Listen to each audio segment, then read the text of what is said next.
The shock disqualification of both McLarens from the Las Vegas Grand Prix has made the F1 title fight much more interesting with just 2 rounds remaining. It looked like Norris had taken another step towards his first world title despite a self-described f***up that helped hand Max Verstappen victory in Vegas. But after Norris took drastic action seemingly to save fuel and still finished the race in second, with zero sign of any issue for 4th placed Oscar Piastri, a dramatic twist followed. Both McLaren drivers were excluded for something not related to fuel at all. They were thrown out of the race for excessive plank wear. All top 10 finishers were subjected to checks of the skid blocks that protect the underneath of the floor on these cars with a minimum mandated skid thickness of 9mm. Piastri's car failed this check by just 0.04mm on the left-hand side front, but 0.26mm on the right, and by 0.1mm on the right-hand side rear. For Norris, the car failed by 0.07mm on the right-hand side rear and 0.12mm on the right-hand side front. While Piastri's disqualification means Norris has at least retained a good buffer to his teammate, their non-score and Verstappen's victory means the Red Bull driver has made massive inroads, and Norris's lead is considerably more vulnerable than it looked when the race finished. He is now 24 points ahead of both Piastri and Verstappen when it looked like he would extend his advantage over Piastri to 30 points and that Verstappen would be 42 behind. With only 58 points on offer across 2 rounds remaining in Qatar, which includes a sprint race, and the finale in Abu Dhabi, that's a very different championship picture. Norris is still in control, but it's game on with Verstappen now closer in the points than he's been since winning at Imola in May, and he now has a very good chance of taking the fight all the way to Abu Dhabi. Despite Norris's smiles initially after finishing second, there was immediately something amiss. Whenever he or McLaren were asked about the aggressive lift and coast measures Norris had done in the final few laps of the race, the answers were cagey at best.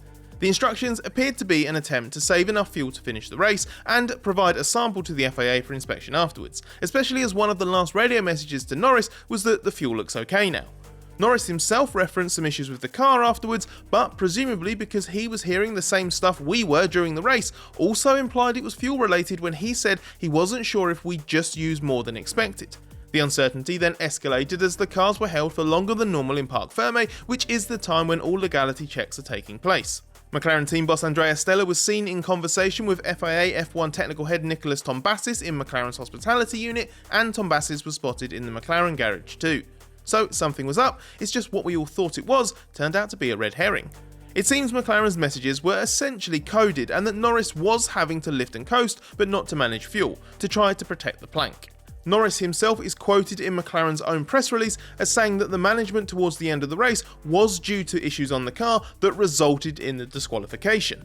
Lifting and coasting helps prevent plank wear because reducing speed at the end of the straights avoids the underneath of the floor smashing into the track surface as much.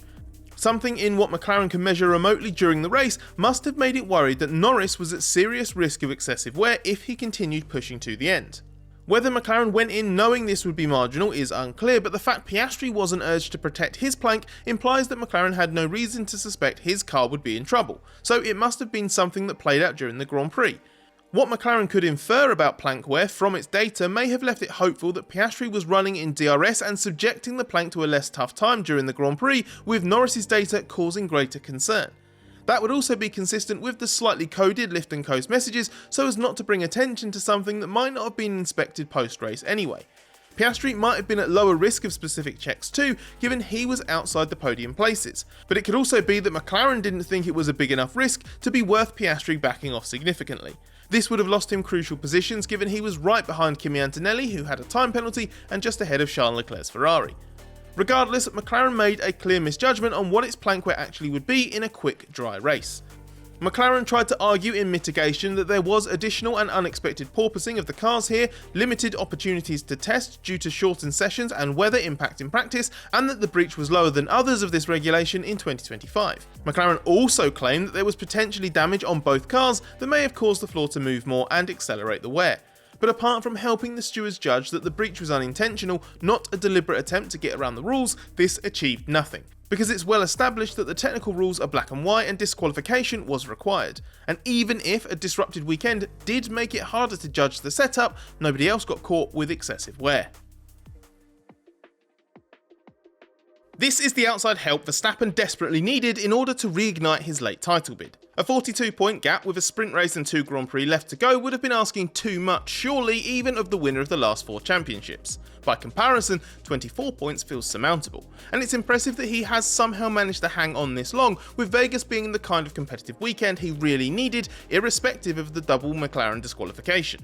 Vegas has been good to Verstappen and less good to McLaren in the track's short history, and given the starting positions, there was always a chance he could turn the tables on Norris in this Grand Prix, but he got extra help in the race as well as after it. Verstappen surely wouldn't have been able to believe his luck when Norris went so deep at the first corner. It was the perfect opportunity for Max to then take control, and if there's one thing we know about Verstappen, it's when he does have control and isn't at serious risk of losing it, he becomes almost unbeatable. That was the case when George Russell tried and failed to exert pressure on the race leader, and when McLaren optimistically claimed in the final third of the race that Norris was free to go and get Verstappen after passing Russell himself. This was one on pace as much as opportunity. It was the kind of race where Verstappen only grew in confidence, comfort and control throughout, and the perfect response to a couple of races in Mexico and Brazil where he was left recovering too much ground after qualifying. But now that the points are more in his favour, can this performance be repeated? Vegas was cruel to McLaren last year as the car struggled to fire up its tyres and avoid being plagued by front graining in cold conditions. This year was better, but still the pace was a bit lacking. So was this just Verstappen and Red Bull at their best against Norris and McLaren being a bit behind? It's really hard to say, but it is possible, and the faster, hotter tracks of Qatar and Abu Dhabi are not going to offer the same challenge. If anything, they should favour McLaren. But Verstappen will surely just be happy that the chance of it going to the wire is now much improved. He needed some extra assistance to get this close. Now he's got it, and Verstappen knows better than anybody that things can swing your way very quickly in a one-race shootout for the championship. Imagine an environment free from complexity and barriers, where simplicity, security, agility and performance enable the potential of every enterprise. Kato Networks converges networking and security into a single global cloud-native service with a world-leading single-vendor SASE platform built to secure every user device, location and application. Using Kato, businesses easily replace costly and rigid legacy infrastructure with an open and modular SASE architecture based on SD-WAN, a purpose-built global cloud network, and an embedded cloud-native security stack that's ready for whatever your business needs.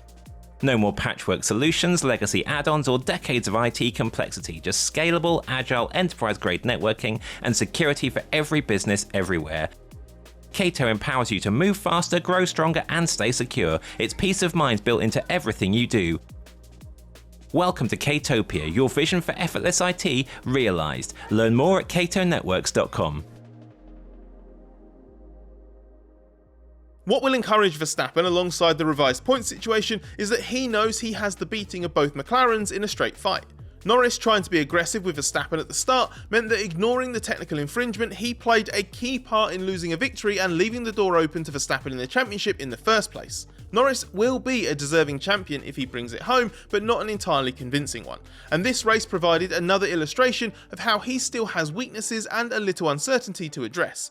He quite rightly tried to be aggressive with Verstappen at the start. It's a short run to turn 1 at the Vegas track, so getting a good enough launch to cut off the inside completely is very difficult, as Norris discovered. The intent was laudable, the execution just slightly lacking, which sort of fits the pattern that when Norris tries to get a bit aggressive, it doesn't work as often as when, say, Verstappen forces the issue.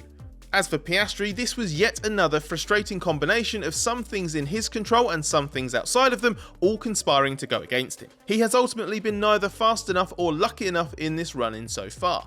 When Piastri has looked quick, he's not seemed as fast as Norris, and circumstances went against him anyway. He should have started at least 3rd, not 5th, but his final run in Q3 was ruined by a Charles Leclerc yellow flag. Then the race became more of a what if, given the lost race time inflicted by that grid position, putting him in the path of Liam Lawson, who made a costly misjudgment in slamming into the McLaren at the first corner.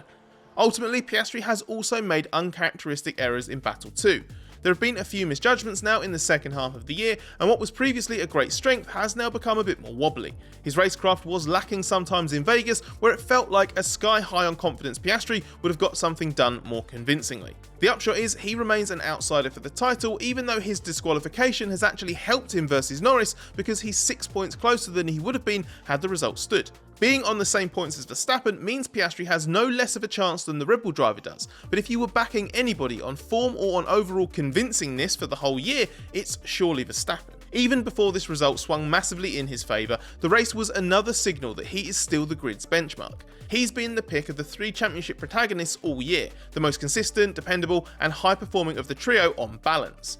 Now the points margin is smaller than it's been for 6 months. This swing doesn't offset the disadvantage Verstappen feels he's carried for too long, but his chances look a whole lot better.